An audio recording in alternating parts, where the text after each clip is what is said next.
विनम्र कबूतर और घमंडी मोर। एक बार जंगल में सारे जानवर बहुत खुश थे। छोटे जानवर एक दूसरे के साथ खेल रहे थे।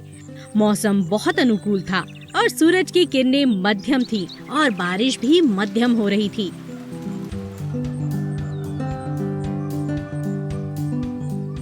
हमारा जंगल बहुत ही शांत है और यहाँ का हर जानवर मेरे निर्देश मानता है और मैं अपने निर्देश फिर से दोहराता हूँ कि कोई भी जानवर रात को 9 बजे के बाद और सुबह 6 बजे से पहले बाहर नहीं निकलेगा।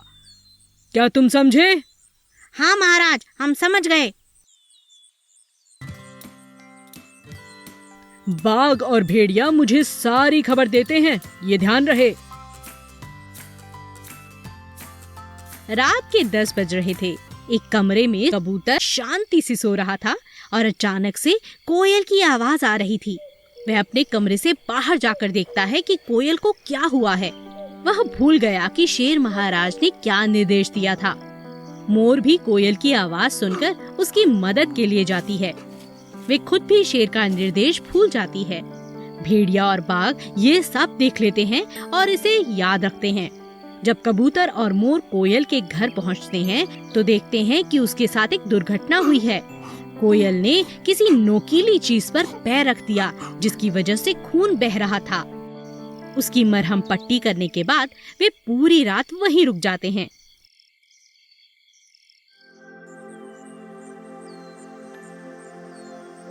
अगले दिन भेड़िया और बाघ ने शेर को बताया कि कबूतर और मोर ने उनके निर्देश का पालन नहीं किया। यह सुनकर शेर बहुत गुस्से में आ जाता है। सारे जानवरों की सभा बुलाई जाती है जिसमें कोयल, मोर और कबूतर भी शामिल थे। कोई नहीं जानता था कि शेर ने उन्हें क्यों बुलाया है। कुछ ने कहा, कोई जानवर इतना हठी कैसे हो सकता है? हमें नहीं पता कि उन्होंने ऐसा क्यों किया, इसीलिए हमें कुछ नहीं कहना चाहिए। मैंने एक नियम बनाया है जिसका पालन कबूतर और मोर ने नहीं किया। मैं उन्हें एक मौका देता हूँ अपनी बात रखने का, फिर ही मैं उनका फैसला सुनाऊंगा। मैं आपके निर्देश का पालन नहीं तोड़ना चाहता था महाराज। मैं तो घर पर सो रहा था जब मैंने कोयल को मदद के लिए पुकारते हुए सुना, इसीलिए मैं उसकी मदद के लिए चला गया। मुझे माफ कर दीजिए महाराज, पर मैं कोयल को उस हालत में नहीं छोड़ सकता था। मुझे माफ करिए। महाराज, मैं तो इस जंगल की सबसे खूबसूरत चिड़िया में से एक हूँ। मैं इस बारे में कुछ नहीं कह सकती।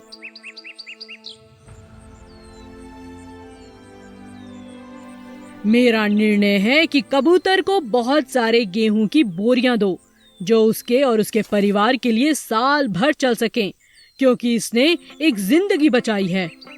और मोर को 2 महीने के लिए जेल में डाल दो क्योंकि इसने हमारे आदेश का पालन नहीं किया और ये बहुत घमंडी भी है।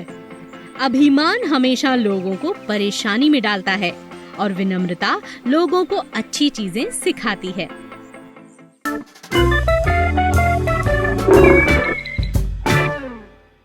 अच्छी आदतें। जंगल में एक पाठशाला है जहाँ जानवरों के बच्चे पढ़ते हैं, खेलते हैं और कुछ नया सीखते हैं।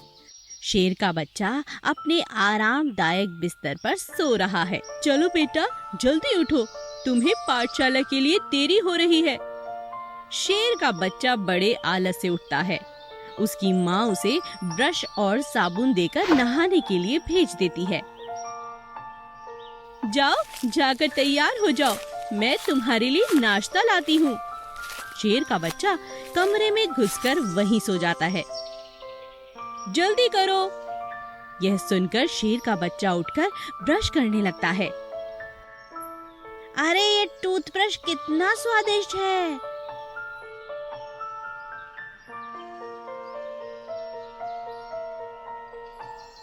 ओह, अब मुझे कौन नहलाएगा? वह अपना मुंह धोकर बाहर आ जाता है। फिर वो किचन में आता है। मेरा खाना खाने का मन नहीं है। वह नाश्ते में छोटा सा खाने का टुकड़ा लेता है। उसने नाश्ता खाना शुरू ही किया था कि उसने देखा घड़ी में 9 बज गए हैं अरे नहीं, मुझे पाठशाला के लिए देर हो रही है। जब तक माँ दूध लेकर आती है तब तक वो जा चुका होता है। ए लड़का भी ना। शेर का बच्चा पाठशाला पहुंचकर लंबी सांस लेता है। बच्चों, आज शाम को हम पाठशाला की सालगिरह मनाएंगे। खेल प्रतियोगिता रखी है जिसमें तुम सभी को भाग लेना है। यह सुनकर सारे जानवर खुश हो जाते हैं। बहुत खूब, चलो खेल के मैदान की तरफ चलो। सारे जानवर खेलने में मगन हो जाते हैं, पर शेर का बच्चा नहीं खेलता। वो एक खेल खेलने की कोशिश करता है पर हार जाता है। वो नहाया भी नहीं था और उसे अपने आप से बदबू आ रही थी। जितने भी जानवर थे उनमें से घोड़ा सबसे तेज था। हर खेल में भाग ले रहा था, फिर भी अभी तक चुस्त है। कुछ खेल जीत जाता था तो कुछ खेल हार जाता है, पर फिर भी उसके चेहरे पर एक मुस्कुराहट रहती है। शाम को सब जानवर पुरस्कार वितरण समारोह के लिए आते हैं। शेर के पिताजी समारोह के मुख्य अतिथि हैं। हर जानवर का बच्चा किसी न किसी खेल में भाग लेता है, पर शेर का बच्चा नहीं। शेर अपने बच्चे को बड़ी निराशा से देखता है और उसका बच्चा भी। समारोह के बाद शेर और उसका बच्चा घर चले जाते हैं। पिताजी, मुझे माफ कर दो, मैं जीत नहीं पाया।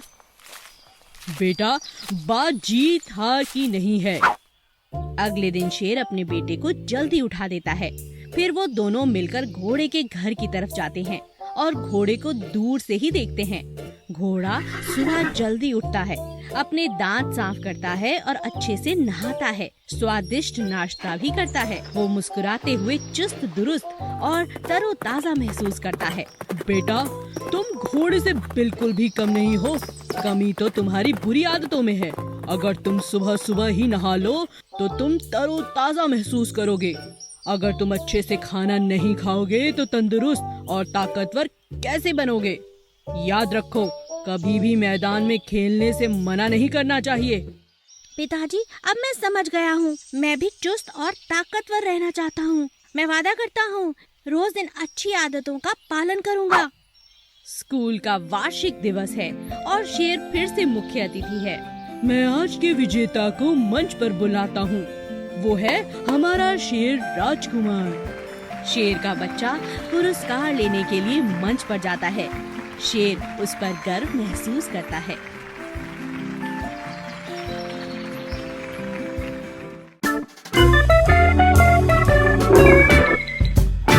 शैतान बंदर।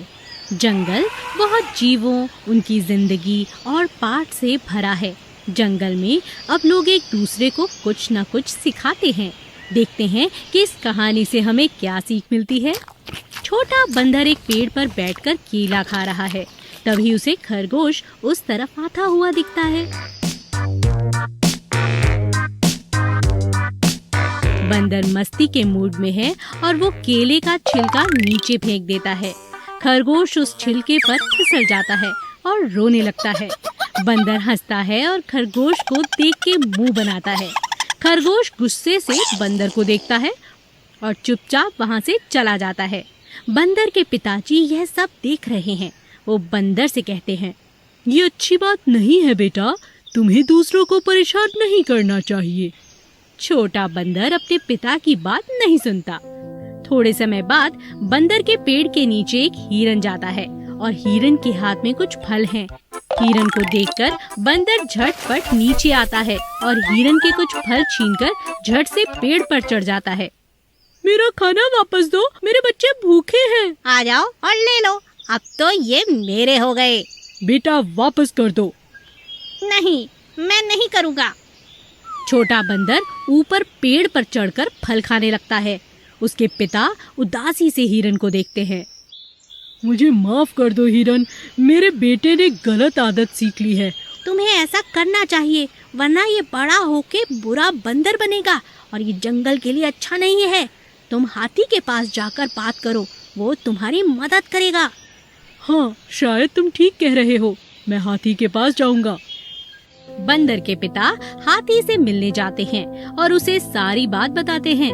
हाथी ध्यान से सारी बात सुनता है। ठीक है, तुम चिंता मत करो, ये सब मैं देख लूंगा। अगले दिन हाथी छोटे बंदर को लेकर एक बहुत ही सुंदर बागीचे में जाता है।